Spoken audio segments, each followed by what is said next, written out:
My name is Iris Calder. I am 36 years old. I run a small real estate acquisition firm, and I found out my sister was selling the house we grew up in on a Sunday, from a group text I wasn't originally supposed to be on. She hadn't meant to loop me in.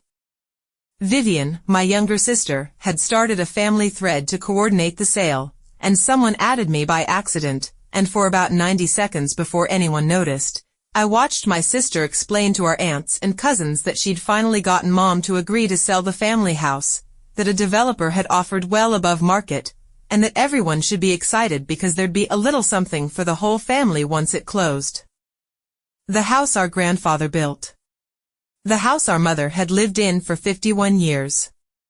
The house I'd spent my whole adult life quietly protecting, in ways none of them knew about. Then someone noticed I was on the thread, and the messages stopped, and 30 seconds later Vivienne called me, breezy and warm, and said, "Oh, Iris, ignore all that, it's just early talk, nothing's decided, you know how the family gets ahead of things." She was lying, and she was good at it, and I let her think it worked. I said, "Of course. Thanks for keeping me in the loop." And I hung up, and I sat very still, because I have learned that the person who reacts is the person who gets managed, and I was done being managed. But my sister had made one enormous mistake, and she made it because she had spent her whole life thinking of me as the boring one, the one who did something with real estate, too dull and too far outside the family's real business to ever be a threat to her plans. She didn't know that the anonymous buyer her developer was actually competing against, the quiet party that had been positioned to acquire that house for 8 months, was me. Before I tell you what I'd been doing for those 8 months, and why, and what happened when Vivienne finally learned who was standing between her and the sale, tell me what time it is where you are right now, and whether you've ever had to quietly protect something everyone else was ready to sell. I want to see how far this story travels. I have to explain what I do, because it's the whole spine of this story, and it's the exact thing my family always found too tedious to respect. I acquire property. Small firm, just me and a few people, and what we actually do is find buildings and land worth protecting or improving, structure the purchase quietly, and either hold them or restore them.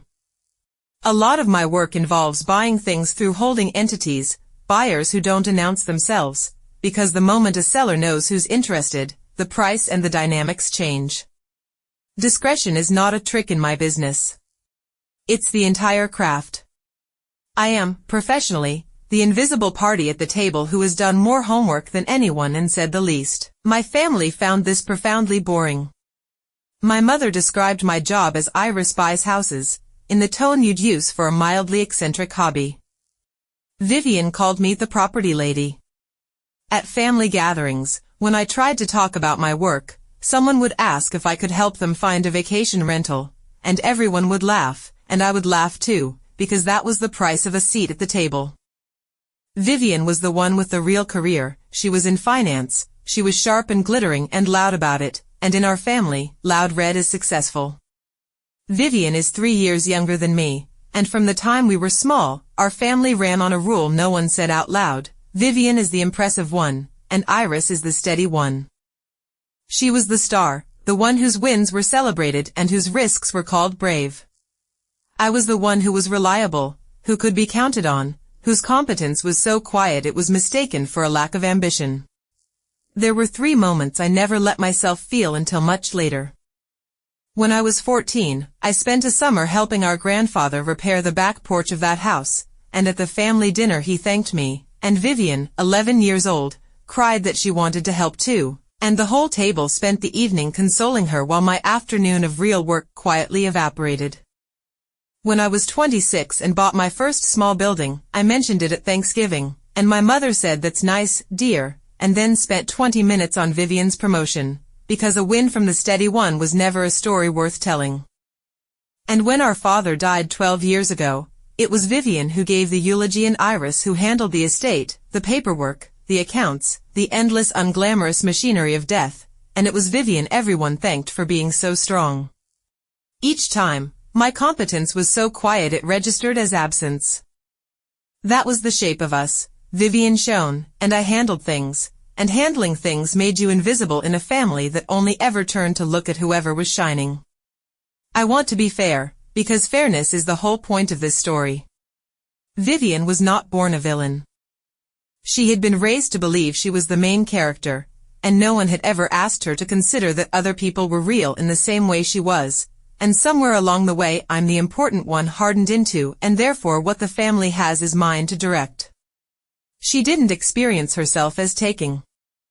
She experienced herself as the natural leader making decisions the boring people were too passive to make.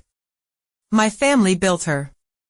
And they built me, too, the steady, quiet, competent sister whose quietness they mistook for having nothing at stake.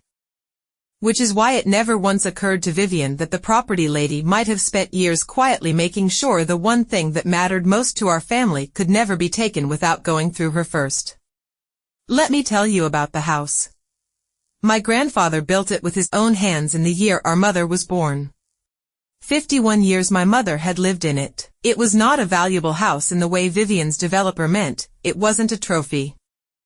It was an old house on a large old lot in an area that had, over the decades, become worth a great deal more than the house sitting on it, which is a very specific and very dangerous situation for a family home to be in, because it means the land is worth more empty than full, and developers circle it like weather. I understood that danger better than anyone in my family, because understanding exactly that kind of danger is my entire profession.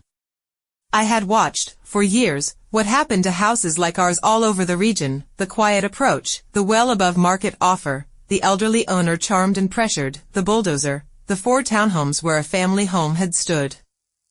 I knew the playbook because I'd sat on the other side of that table 100 times, and I knew that our house, on our lot, was exactly the kind of thing that gets erased. And I knew something else. I knew my mother did not actually want to sell. I knew it because unlike everyone else in the family, I asked her, plainly, years ago, sitting at her kitchen table. She told me the house was the only thing left of my father and my grandfather, that she wanted to live in it until she couldn't, and that after that she wanted it to stay in the family if there was any way. She made me promise I'd help with that. It was not a legal document. It was my mother, and me, and a cup of tea, and a promise. So 8 months before that group text, when I first heard, through my own professional channels, not through my family, that a developer had been sniffing around our block making offers, I did what I do for a living. Quietly, and well, and without telling anyone in my family. Here is what I did over those 8 months, and here is why I did it the way I did. I did not announce anything. I did not call a family meeting and declare that we had to protect the house, because I knew exactly how that would go. Vivienne would take it over, reframe it as her initiative, and either dismiss the threat or, worse, decide the developer's money was a great idea. On the emotional terrain of my family, I always lost. So I stayed on the terrain where I always won, which is the quiet, patient, structural one. First, I talked to my mother. Not about selling, about protecting. I explained to her, gently, what a developer would do, and what it would mean, and I asked her what she actually wanted, and she told me again, to stay, and for it to remain in the family. So I helped her put the legal structure in place to make her wishes hard to override, the kind of estate and ownership structuring that most families never bother with until it's too late.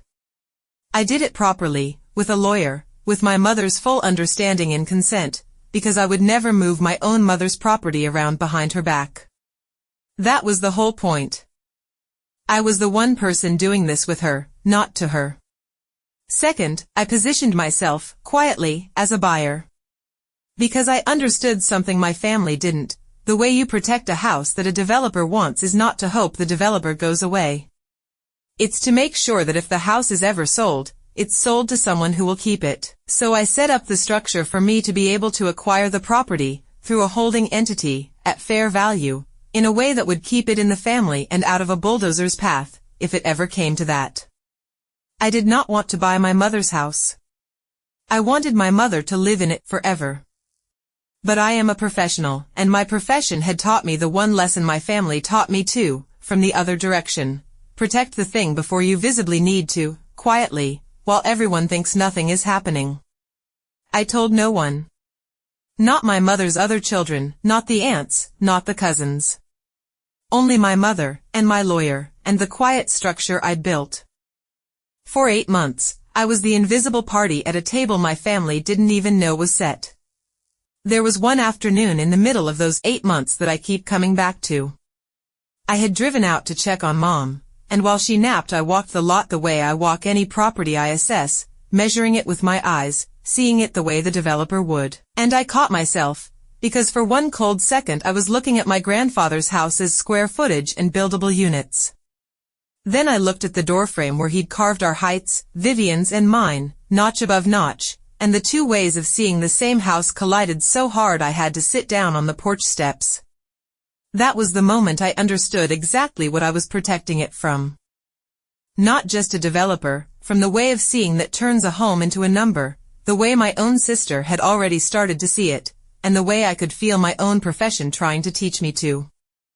And then Vivienne, who had also heard about the developer, because developers make sure the ambitious family member hears about the money, decided that selling the house was a wonderful idea, and started a group text, and accidentally added me. I want to be honest about what I felt reading that thread, because it wasn't triumph. It was grief. Because the thread made it clear that my sister had been working on our mother for weeks. I finally got Mom to agree. Finally. As though our mother's 51 years in that house were an obstacle Vivienne had at last overcome. I could see the whole shape of it, Vivienne, glittering and persuasive, sitting with our tired, aging, grieving mother, framing the sale as the smart thing, the responsible thing, the thing that would give everyone a little something, wearing her down the way water wears down stone. My mother, who had made me a promise at a kitchen table, being quietly talked out of her own wishes by the daughter the family always listened to. And the little something for the whole family, that was the part that told me everything. Vivienne wasn't selling the house because the family needed money. She was selling it because it was the biggest asset in reach, and dividing it would make her the generous one, the leader who'd unlocked value the boring sister had just let sit there. She'd get the credit, the control, and the largest share, and everyone would be grateful, and our grandfather's house would become 4 townhomes, and by Christmas we'd all have moved on. She had no idea that the developer she was so proud of courting had, for 8 months, been unable to close on that block, because every time they'd tried to move on our lot, a quiet, patient, better positioned buyer had already structured themselves into the path. She thought she was leading a sale. She was walking into a wall she couldn't see, and the wall was me. I did not tell her that on the phone. When she called to smooth it over, I let her think I'd bought her nothing's decided story. Because I had learned, over 36 years, that the time to reveal your position is not when you're upset. It's when the structure is finished and the facts can speak without you having to raise your voice. So I said thanks for keeping me in the loop, and I hung up, and I spent the next 2 weeks doing the quiet, unglamorous work of making sure that when the truth came out, it came out as a fact that could not be argued with, rather than an accusation that could be dismissed. Here is what happened next, and here is what I did and did not do.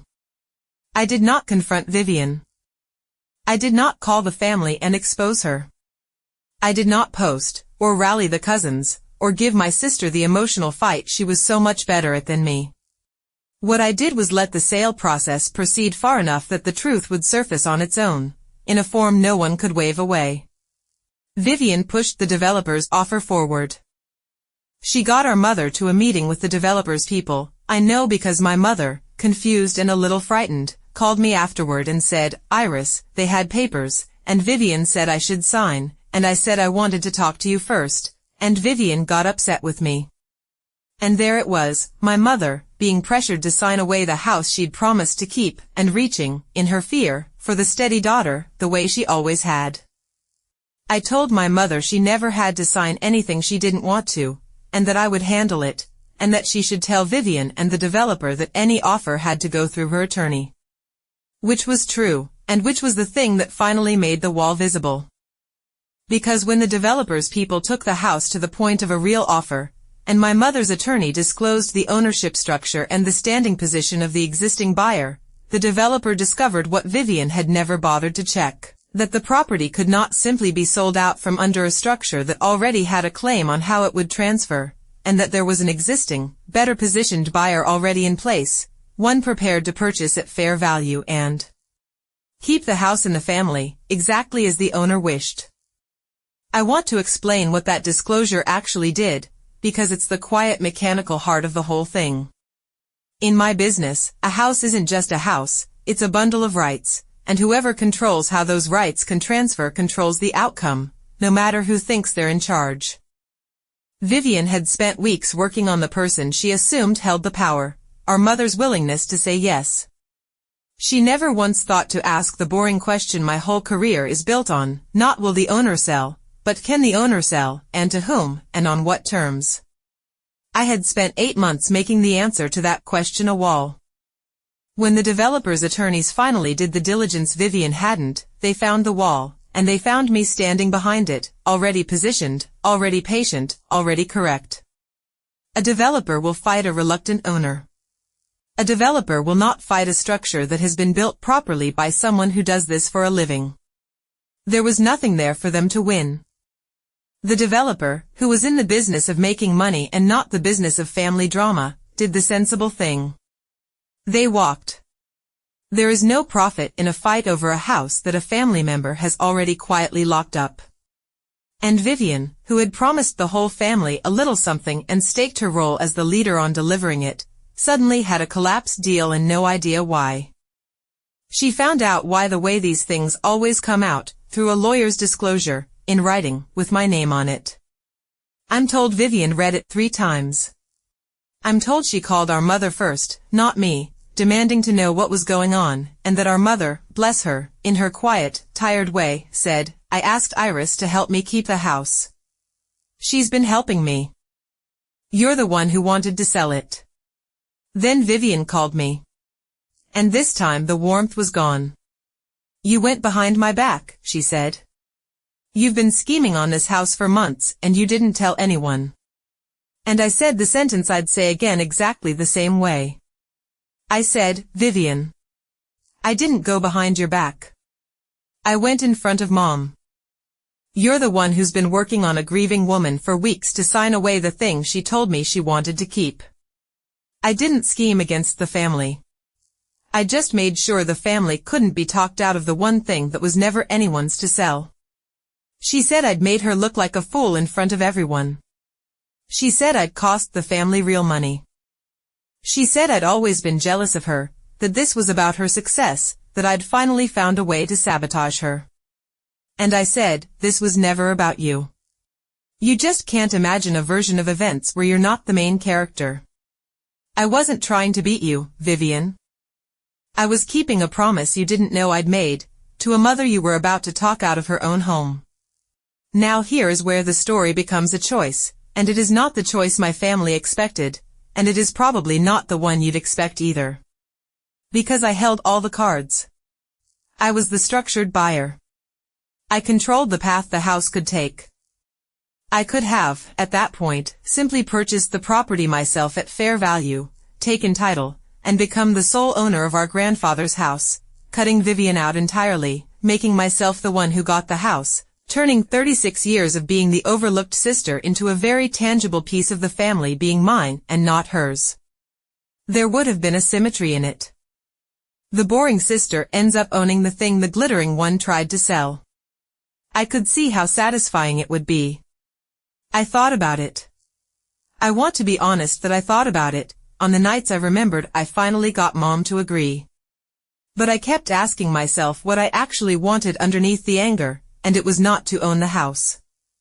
What I wanted was for the house to be safe, and for my mother to stay in it, and for the promise to be kept. I already had all of that. The structure had already delivered it.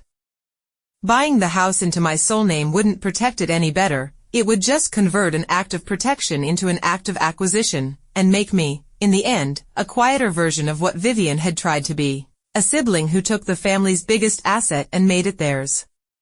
Ruining Vivienne, or beating her, or ending up as the one who owned everything, those were cravings. Keeping my mother in her home was the need. And I was finally old enough to tell the difference. So I did the precise thing, the thing that protected the house without making it a trophy. I did not buy it into my own name. I completed the structure my mother and I had built so that the house would stay hers for as long as she lived, and after that would pass, held in a family trust, to be kept and not sold, with terms that no single one of us, not Vivienne and not me, could override alone. I made myself not the owner but the steward, the one responsible for protecting it, with no power to profit from it or take it. The developer was gone. The house was safe. And it belonged, in the end, to the promise, not to me. I told Vivienne the terms, in front of our mother, and I read them out so there could be no confusion later. 1. The house stays with Mom, in her home, for as long as she lives. 2. After that, it passes into a family trust, kept and not sold, that no single sibling can override. Not her. Not me. 3. No developer, no little something, no sale. That conversation is over, permanently. I watched Vivienne's face while I read those 3 terms, and I saw her waiting for the 4th, the catch, the thing I'd take, the price. Because in her world every move had a beneficiary, and she couldn't yet conceive of one that didn't end with someone holding more than they started with. When it became clear there was no 4th term, that I genuinely wasn't taking anything, something flickered across her face that I think was the first real confusion she'd ever felt about me. She had spent 36 years certain she understood the quiet sister. She was realizing, in that moment, that she never had. And in exchange, I asked for nothing. Because I wasn't taking anything. That was the whole point. There was nothing to negotiate, because I hadn't done this to win. I'd done it to keep a promise, and the promise was now kept, and a kept promise doesn't require the other person to sign anything. There was no item 4. I did not ask Vivienne for an apology, because I had finally learned that an apology you have to demand from someone who still thinks she's the wronged party is not worth the breath it costs. The 18 months after that were not dramatic. That's the part these stories never show. Vivienne did not take it well, at first. She told the aunts and cousins that I'd seized control of the house and cut the family out of a fortune, the version where I was the scheming one and she was the visionary I'd sabotaged. And some of them believed it, because it fit the family story they'd always known, Vivienne the impressive one, Iris the quiet one who'd apparently turned out to be quietly ruthless. I let them believe it for a while. I was tired of assembling evidence that I was a good person. The people who could look at a woman keeping her dying someday mother's home in the family and call it a power grab were not an audience I needed to win. But a strange thing happened over those months. The house didn't get sold, and my mother stayed in it, and she was happy, and slowly, one by one, some of the relatives came around, not because I argued, but because the years passed and the sky didn't fall and my mother kept living in the house she loved. And eventually even the slowest of them understood that the boring sister hadn't stolen a fortune. She'd protected a home. Reality is patient like that. It doesn't need you to win the argument. It just keeps being true until people notice. My mother and I grew closer than we'd ever been. She knew, in a way the rest of the family didn't, exactly what I'd done and why. Once, sitting at the kitchen table where she'd made me the promise years before, she took my hand and said, "Your grandfather built this house so his family would always have somewhere to come back to. Everyone else forgot that. You're the only one who remembered." It wasn't a grand speech. But it was my mother naming the thing I actually am, and I decided to let it be enough. Vivienne took the longest, because she had the most to unbuild. She had built her whole self on being the leader, the one who made things happen, and she'd been publicly stopped by the sister she'd never taken seriously. For a long time she was cold, and defensive, and certain she'd been wronged. Then, about a year in, something shifted. Our mother had a small health scare, nothing serious, in the end, but frightening, and in the middle of it Vivienne stood in the kitchen of the house she'd tried to sell, and she looked around at it, really looked, and I watched something land on her. A few weeks later she called me, and she said, "I want to say something and I don't want you to make it easy for me." She said, I was going to sell the place Mom would have died in. I told myself I was being smart. I was being smart about the one thing you're never supposed to be smart about. You kept your head and I lost mine, and you were right, and I've spent a year furious at you for being right. She didn't ask me to forgive her. That's the only reason it landed. It was the first thing my sister had ever said to me that didn't have her at the center of it. I told her it would take time. She said she knew. She comes to the house now, for Sunday dinners, and she doesn't talk about its value anymore. And once I caught her showing her own kids the marks our grandfather had carved into the doorframe to measure our heights, and I understood that she'd finally seen the house the way it actually was, which is the way I'd been trying to protect all along. People ask me whether it was revenge. I didn't scheme against my family. I didn't pressure a grieving woman to sign away her home, or try to convert the thing our grandfather built into a little something for everyone to split. I didn't do a single one of the things that made the consequences arrive. Vivienne did all of that, quietly, while telling the family she was doing them a favor. All I did was keep a promise I'd made at a kitchen table, using the one skill my family found too boring to notice, the quiet, patient, structural work of protecting a thing before anyone can see it needs protecting. I was the invisible buyer at a table my family didn't know was set. And when it was finished, I didn't take the house. I just made sure no one else could. Here is what everybody lost. Vivienne lost the story, the one where she was the impressive one, the leader, the visionary unlocking value that her plotting sister was too timid to touch. She lost it the day she discovered that the plotting sister had outthought her by 8 months on the one deal she'd staked her leadership on. My family lost the comfortable version of me, the quiet, ambitionless one they never had to reckon with. Some of them are still adjusting to the fact that the sister they overlooked was, the whole time, the one actually protecting what they all claimed to love. And I lost something too, and it wasn't Vivienne, and it wasn't the house. I lost the belief that if I was steady enough, and useful enough, and quiet enough for long enough, my family would eventually see that quiet isn't the same as having nothing at stake. I waited 36 years for that. It never came from being steady. It came the day I used the boring skill to keep the unboring promise, and my mother took my hand and said I was the one who remembered. There was one Sunday, about a year on, that told me the thing had truly turned. The whole family came to the house, the aunts, the cousins, Vivienne and her kids, for our mother's birthday, in the dining room our grandfather had built, and at some point an aunt who had spent months telling people I'd seized the house raised a glass and said, without quite looking at me, that it was nice the old place was still in the family. Not an apology. Just a small public admission that the thing they'd called a theft had turned out to be the reason they still had somewhere to gather. I let it stand. I'd stopped needing the toast. I had the house, still standing, still full of us, and that was louder than anything anyone could have said. I keep a photograph of the house on my desk now. Not a deed, I made sure I'd never hold a deed to it, on purpose. A photograph. My grandfather standing in front of it the year it was built, squinting into the sun, a man who made a place for his family to always come back to. Because that photograph is the thing that was actually true. My family could dispute my motives, could call protection a power grab, could believe the glittering sister over the quiet one. They could not, in the end, argue with a house that was still standing, with our mother still in it. When I remember that group text now, I don't remember Vivienne's I finally got Mom to agree first. I remember my mother's voice on the phone, frightened, saying, I said I wanted to talk to you first. She reached for me.